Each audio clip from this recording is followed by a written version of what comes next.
Hey everybody, it's Camper here, and I'm out doing some a little bit last minute Christmas shopping, and I thought, you know what, I'm gonna real quick do a video. I've been thinking about this, and this is all about how I managed the mental game and the mental strains of through hiking the Appalachian Trail.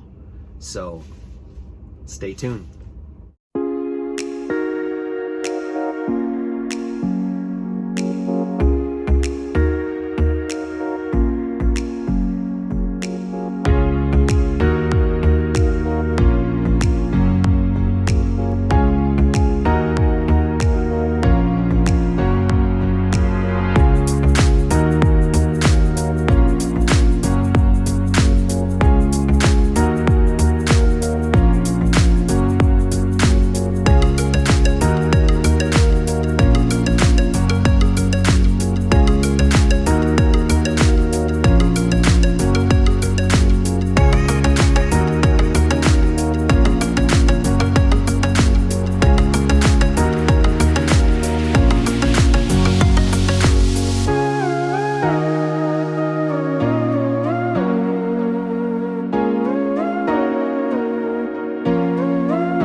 All right, so I kind of took some notes, so bear with me here, but in really no particular order, these are going to be my roughly 8 ways that, I was able to kind of push off those mental struggles and those mental strains of a big hike. And really this goes not only just for an Appalachian Trail Thru-Hike, any long hike. The mental aspect of the hike is very difficult. And in one of my last videos, I talked about how the mental game just barely nudged out the physical difficulties of my through hike. So let's jump right into this. All right, first of all, solid family support. Now that seems kind of obvious, right? But what I mean by this is, everybody that is going to be through hiking the Appalachian Trail, you're going to have your family and they're going to be encouraging you, whether it's text or phone calls or social media, giving you encouraging messages, and that's fantastic, and it's vital. But what I mean by solid family support, so if you are going to be through hiking the Appalachian Trail, this is something that most likely, if you have a wife, a husband, a boyfriend or a girlfriend, kids at home, this is something that you've been planning for a while. Okay, this isn't something on the last spur of the moment thing that you decided to do. I'm going to leave the house for 6 months and hike 2,193 miles. So you've prepared for this, but it's important that your family, your wife, whatever, is prepared for it also. And if your significant other is not 100% on board, okay, if you feel like, you know what, I'm gonna go out there and I'm gonna give it my best shot, and if it's too much for my wife or husband or boyfriend or girlfriend to handle without me, then I'll just come home. And I'm here to tell you, okay, I hiked around a couple people, and I'm not gonna mention their names, but this is the situation that they started the trail in, and they both left the trail before Virginia. Okay? It's so important mentally to have a solid family support. Now, the second part of this answer that I'm going to dig into here on the solid family support is, yes, on the Appalachian Trail, we have really pretty decent cell phone reception. There were only a couple places, maybe for a couple days in a row, maybe we had no reception, but you can get out a text or a phone call sometime during the day, most of the time. But it's important that you or your loved ones are not constantly calling and texting each other. And I say this because this is a grueling endeavor you've decided to do. And even though you love your family, your wife, your husband to death, it's important not to be texting and calling several times throughout the day, because it pulls your mind off the task at hand, and that is this through hike. Okay, now what my wife and I would do, and this is, I'm not telling you everybody should do this, but we generally only spoke every night when I got to camp. Or if I would look on gut hooks and I would see that, oh, there's not great cell service near the shelter, I would then call her a few miles before the shelter when I had cell service, and I would just say, hey, listen, I might not have service tonight, so I just want to, tell you about my day and how many miles I did and where I'm ending up at, which is important, because your spouse or your, boyfriend or girlfriend, whoever is on the trail, they like to keep track most of the time on where you're at. They'll take notes. But if you are constantly being bombarded, or you are constantly bombarding your loved ones with texts and phone calls, it's tough, man. It pulls you away. So try to limit the contact via text and phone calls with your family to 1 or 2 times a day. All right. Next, get in trail mode mentally before you start. Now, a lot of you guys say, what the heck is this guy talking about? Get in trail mode mentally. What I mean by that is this. Before my through hike, I was in almost daily contact with like screwball and pickleball and even poncho. We talked, we even met in person. Screwball and I and Poncho met in person. I was in contact social media wise with several other through hikers. Frosty and I, who Frosty, by the way, is going to be through hiking the AT this year, in 2021. So I'm going to put a link to his channel in my description. Okay. Great follow right there, guys. Frosty and I talked almost every week. Okay. And so we were just kind of like in that trail mode when we started. So there was no surprises when it comes to the social aspect of the trail. I was already talking with people that I knew I was going to be around. So I think that's important. Now, even though this is not a gear video, gear is a huge mental part of your game. Okay. It can not only affect you physically, but it absolutely will affect you mentally if you did not have your gear dialed in. And when I say dialed in, that's kind of an overused term. You hear it a lot. But what I mean by dialed in is you have put your whole kit in your backpack and you have put several miles, okay? You put several miles on everything, because a mistake that quite a few people that were sort of around me in the beginning made is they had a really ultra light backpack. Okay. And there's nothing wrong with an ultralight backpack. But what I have to say is this: if you have an ultralight backpack, you better go ultralight everything. Okay. Ultralight everything. Because those ultralight backpacks cannot comfortably handle over 30 pounds. And if you're starting in February or March, you have heavier winter gear.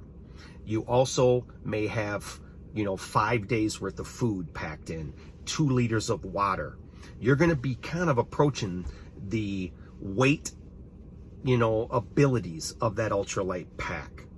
Now, their ultralight packs are fine, but just make sure everything else, guys, is ultralight, okay? Or you are going to feel it on your shoulders. Now, I switched up. When I went home for the COVID restrictions, I switched up, and I did not start back on trail on the 1st of May with my Osprey Atmos AG65. And the reason why I didn't start with that is because I got the Granite Gear Crown Tube for basically nothing. I cashed in my dividends at REI, and so the pack was free. And it only weighed 2 pounds, and it had pretty good reviews. And so I thought, you know what, I'm going to be about 5 to 6 pounds lighter in my pack anyways, because of the winter gear that I'm not going to be taking back to the trail. So maybe my lighter pack will be fine. And at first it felt fine. And after about 100, 200 miles of all my gear in that Granite Gear Crown Tube, my shoulders were killing me. But I kind of fought through it, and I just kept messing with everything, how I had it adjusted and where it was setting on my hips. Nothing really worked. I carried it for about 800 miles. I wish I would have sent it home much sooner. And then I got my Osprey Atmos AG65 back, and then I never had another issue. Because when I was carrying that pack that just didn't handle my gear well, all day long, I was constantly like, oh, my shoulders are killing me. Oh, I can't do this. How many miles can I do this? I have such a long ways ahead, and oh, this pack is so uncomfortable. It really pulled away from my mental game. And I stopped really enjoying the stuff sometimes around me because I had the wrong piece of gear. So make sure your gear is really dialed in. All right. The next one is embrace the suck. Okay. Another overused term, but I love it. Okay. Embrace the suck, because you are going to get freezing cold temperatures, snow, ice, sleet, rain, more rain, and then some more rain.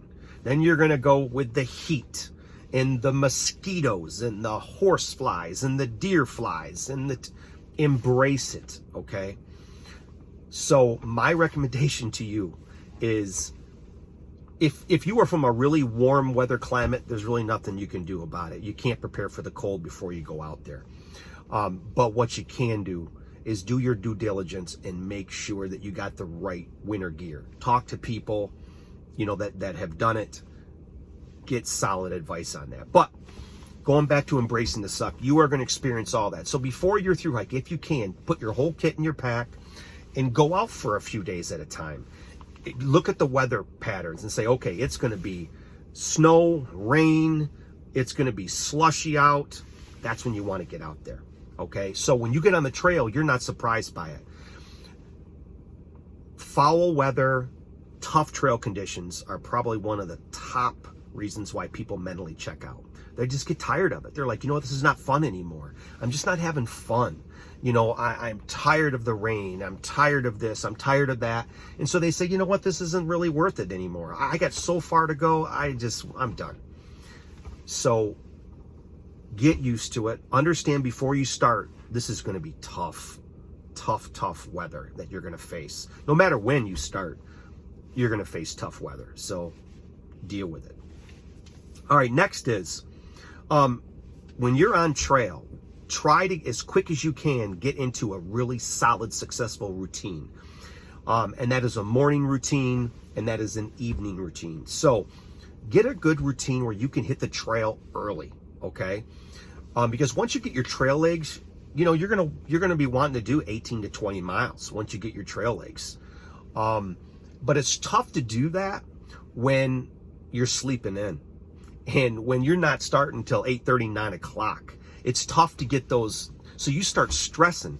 Half the day is going through, right? And you're like, oh my gosh, I got 15 more miles to go, you know, and it's already 2 o'clock. And so you start pushing it physically and mentally. You're worried, like, oh man, I don't want to get to camp when it's dark. You know, I told everybody I'm going to be at a certain point. You know, I got these miles to do. I only got this much food, so I got to make sure I get to the next resupply.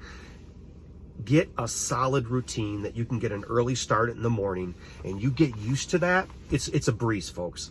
I would get up when I heard the birds chirping, okay? And then when that birds chirping season was over, and I was in like in the beginning of New England, then I just had to set an alarm on my phone. But I always like to get started early because I just felt good about myself. Like, yes, I'm kind of cheating the system here. You know, I've already gotten, 5 miles in already, and it's only 8:30. You know, I mean, I'm ahead of the game, and it just puts you in a good mood. So get that good routine around camp. And part of that good routine to start early in the morning is making sure you set up for success at evening in your camp. So after you got your camp set up and you're socializing and all that good stuff, and you got dinner, prepare for the next morning. Get everything set up so you can pack up. You know where everything is in your tent. Start packing stuff up easy. Everything just gets in a good routine to start your day. And that's a big mental boost. All right, next is finance. Make sure you are financially set before the trail. If you are starting and you're like, well, I hope this money lasts, or maybe I'll just do a whole bunch of work for stays, and so I'll stretch my budget out that way. That's tough, and it drains on you mentally. If you are like, oh, I really can't I'm going to have to carry more food because I can't afford this town stay, you know, whether it's a hotel or a hostel.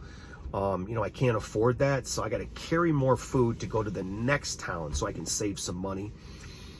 Or when it comes to finances, if you're worried that your thru hike is going to affect your budget at home, that is mentally taxing also. And I had a couple conversations with thru hikers on the trail about that, where they were like, oh man, I don't know if I can do it. You know, I might have to make this a big, you know, maybe a lash. You know, this might have to be a section hike for me because my money's starting to run out. You want to make sure that you have more money than what you need if you're going to do this once in a lifetime Appalachian Trail Thru-Hike, folks. So save your money and make sure you're not taking money out of your family's monthly budget. Okay, and that's key. All right, next, tramline. Not everybody gets into tramline, and that's okay. Sometimes your endurance and speed will sort of kind of push you out of tramline's limitations. Like, you may really get along with a group of people and you just love to be around them at camp, and you still see them occasionally in towns and whatnot, but your daily goals of mileage is bigger than theirs. That's okay. Eventually, you can find somebody out there that will be around your same mileage goals that you can click with and hike with. And let me tell you, a solid tramline is a huge mental boost. I cannot over accentuate the fact of how much of a boost it is. I had a tremendous family. Myself, Chit Chat, and Dinner Bell. You know, we obviously didn't agree on everything. You can ask Chit Chat that. We agreed to disagree on a lot of things, but not when it came to hiking, not when it came to mileage goals. We loved each other, okay? And we still do. We cared for each other. If we saw one of us fall or whatever, we were like, oh, are you okay? And it was like a member of your family. So tramline is that important to your mental game. You kind of help each other out. You boost each other up mentally. You offer, you know, encouragement.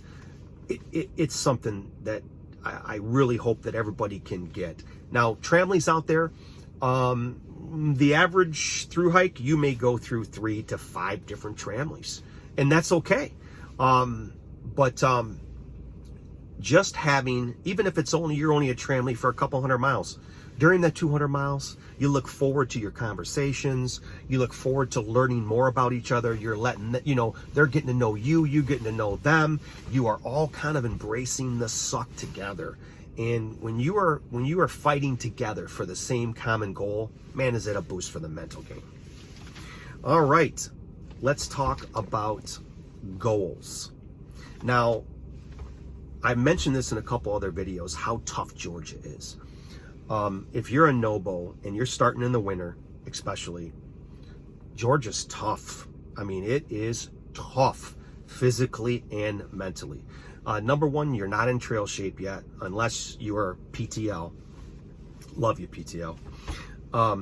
So yeah, you're not in trail shape. And man, those roller coaster 3,500 footers are a beast. Okay, Georgia is no joke. There's a reason why at Neal's Gap, okay, at mountain crossings, 25% of northbound hikers, they call it quits. It's tough. And then it gets even tougher after Neal's Gap. And they know that. So people say, yeah, you know what, maybe this isn't for me. Take Georgia serious, but take it slow. And I know I say this a lot, go low and slow if you can. Low mileage at a slow pace. It will help your mental game. Goals. Especially in the beginning, okay, I had short-term goals. Like, okay, at first it was like, okay, my first goal is, okay, I want to make it to this campsite or this shelter. And when I did, it was a success. I wasn't thinking about anything else. And then I would extend it to like my weekly goals. And for most of my thru hike, that was what I thought about. I love town stops. Like you guys are going to love town stops, 2021 hikers, 2022 hikers. Town stops are the best, man. And so that's what I would think about. And that was my big goal. Like Chit Chat Dinner Bell and I would sit at a hostel or a hotel, and we would break down, okay, how many days is going to take us to get to the next resupply point, the next town. And so we would look at gut hooks, we would look at our AWOL guides, and we would map out, like, okay, it's going to take us this many days to get to the next resupply point. So that was my goal. So when we would finish that first day, okay, we stopped right where we said we were going to stop. You know, it was just a mental boost. The next day, the next day, the next day. But early on, I have to say, there were a couple times, especially in Georgia and early North Carolina, where I struggled. And I started a little bit of doubt started creeping into the back of my mind, where I was on a real steep ascent. And I don't have my trail legs yet, obviously. And, you know, you're missing home, you know, and you're just struggling out there.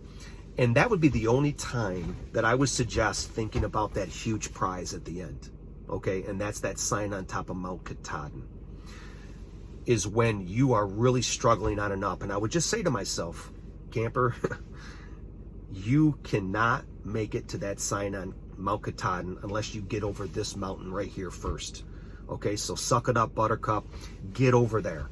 And so I would get to the peak of that mountain, and it would just be, I would be like, yes!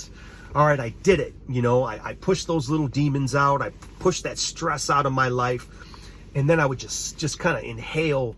And sometimes I would let out a yeah, you know, when I got to the top of that ascent that was really difficult for me. And it was that sign on Mount Katahdin that I would think about. But what I wouldn't do is every day don't think about, oh man, I mean, I got to get to Katahdin. I got to get to Katahdin.